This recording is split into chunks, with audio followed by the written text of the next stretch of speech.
Qatar America को धक्के मारकर अपना देश छोड़ने को कह रहा है। जी हाँ, बिल्कुल सही सुन रहे हैं। कतर के जरिए अमेरिका को यह आदेश दे दिया गया है कि वो अपना एयरबेस कतर से समेट ले, बोरिया बिस्तर अपना बांध ले, क्योंकि अब कतर के अंदर अमेरिकी एयरबेस की जरूरत नहीं है। दरअसल दोस्तों, आप सभी को पता है कि जब ईरान इजराइल का वॉर चल रहा था और इस वॉर में अमेरिका कूदकर ईरान के कई ठिकानों पर अपने बंकर बस्टर बम को गिरा रहा था, ईरान की तबाही मचा रहा था, तब ईरान ने साफ कह दिया था और उससे पहले भी ईरान ने चेतावनी दे दी थी कि भैया अगर इजराइल के मामले में कोई भी देश आता है, कोई भी समर्थन करता है, तो वो उसे नहीं छोड़ेंगे, वो उसका बदला लेकर रहेंगे।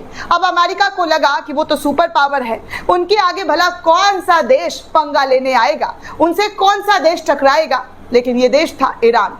ईरान ने टकराने की पूरी कोशिश और कुव्वत दोनों दिखाई, और ऐसी कोशिश कुव्वत दिखाई दोस्तों कि अमेरिका एयरबेस, चाहे वो कतर में हो, बहरीन में हो, या फिर इराक में हो, सीरिया में हो, इन तमाम जगहों पर जबरदस्त तरीके से अपने मिसाइल दागे, ऐसे मिसाइल दागे कि इनका अमेरिका का जो एयरबेस था वो पूरी तरीके से तबाह हो गया, नष्ट हो गया, बर्बाद हो गया। और अब जो कतर में अमेरिका का एयरबेस था, उस एयरबेस को लेकर अब खबर ये आ रही है कि जो तबाही मची और जो कतर के अंदर हलचल हुई, वहां से उनके नागरिकों ने पहले विरोध किया। इतिहास में पहली बार था कि कतर के लोग जो है सड़कों पर उतर आए और अपने शासन से, अपने प्रशासन से ये मांग करने लगे कि अमेरिका को कतर से दूरी बना के रखना चाहिए। अब एक ऐसी रिपोर्ट निकलकर सामने आई है दोस्तों, जहां पर कतर ने अमेरिका को साफ संदेश देते हुए ये आदेश दे दिया है कि उनके मुल्क से अपना बोरिया बिस्तर निकाल लो, अपना सामान बांध लो और यहाँ एयरबेस बनाने की ज़रूरत नहीं है।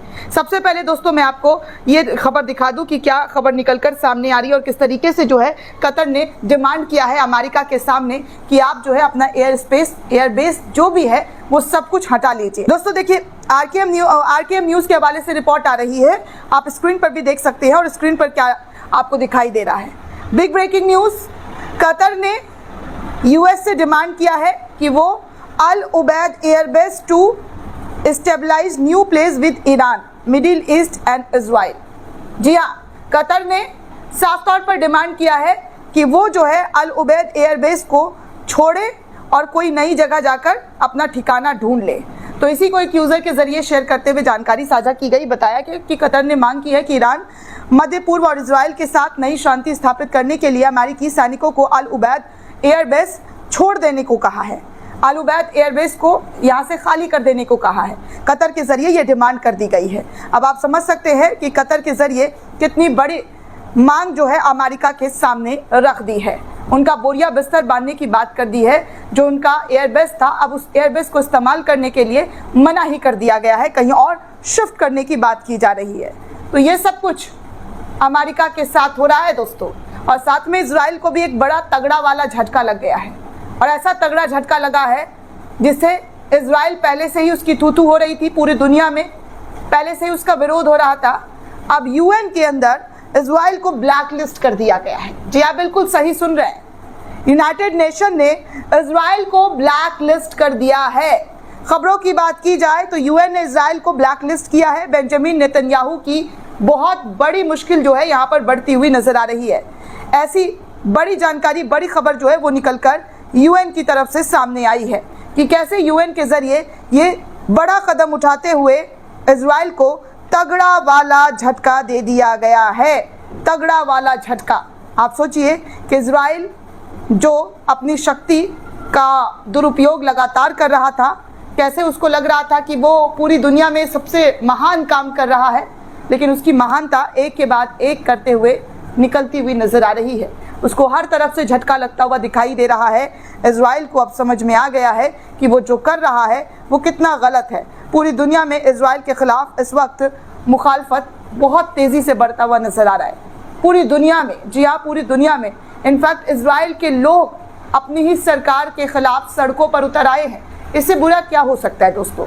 किसी भी देश के लिए इससे घटिया और बुरा कुछ नहीं हो सकता है जब उनके ही नागरिक अपनी सरकार के खिलाफ सड़कों पर बड़े लेवल पर प्रदर्शन कर रहे हैं। और वही इस वक्त इजराइल के साथ हो रहा है। इजराइल को चौतरफा तरीके से जो है झटके पर झटका लगता हुआ नजर आ रहा है। और इस झटके से इजराइल कब, जी हाँ, कब उभरेगा ये तो इजराइल को ही पता होगा, क्योंकि फिलहाल इजराइल जिस तरीके की हरकत कर रहा है और जो दुनिया के सामने दिखावा कर रहा है वो सब कुछ एक एक करके सामने आने लगा है। दूध का दूध, पानी का पानी होने लगा है। अब देखिए ना, इजराइल पर एक और घटिया इल्ज़ाम लगा है, और इजराइल पर इस बार घटिया इल्ज़ाम ये लगा है कि इजराइल फिलिस्तीनियों को ड्रग्स दे रहा है, ऐसा आरोप लग रहा है। दोस्तों सोचिए किस तरीके से पहले वहाँ के नागरिकों को उजाड़ रहा है, उन पर गोलियां चला रहा है, उनके घरों को तबाह कर रहा है। अब ये भी खबर निकलकर सामने आ रही है कि इजराइल पर फिलिस्तीनियों को ड्रग्स देने का आरोप है। गाजा भेजी आटे के बोरियों में नशीली गोलियां मिला दी है, निहत्थे लोगों पर गोलीबारी का भी इल्ज़ाम है। ये इस वक्त की सबसे बड़ी और जला देने वाली खबर है कि आटे के बोरियों में नशीले पदार्थ मिलाकर वहाँ के लोगों को भेजा जा रहा है और उनकी जान के साथ किस तरीके से खिलवाड़ हो रहा है। दरअसल दोस्तों एक रिपोर्ट कह रही है कि गाजा के सरकारी मीडिया ऑफिस ने शुक्रवार को यह आरोप लगाया है कि गाजा ह्यूमैनिटेरियन फाउंडेशन ने फिलिस्तीनी लोगों को जो आटे की बोरियां दी हैं उसमें ऑक्सीडोन नाम की नशीली गोलियां मिला दी गई है। जीएचएफ ने इजरायली सेना चलाती है और इसे अमेरिका से सपोर्ट भी मिलता है।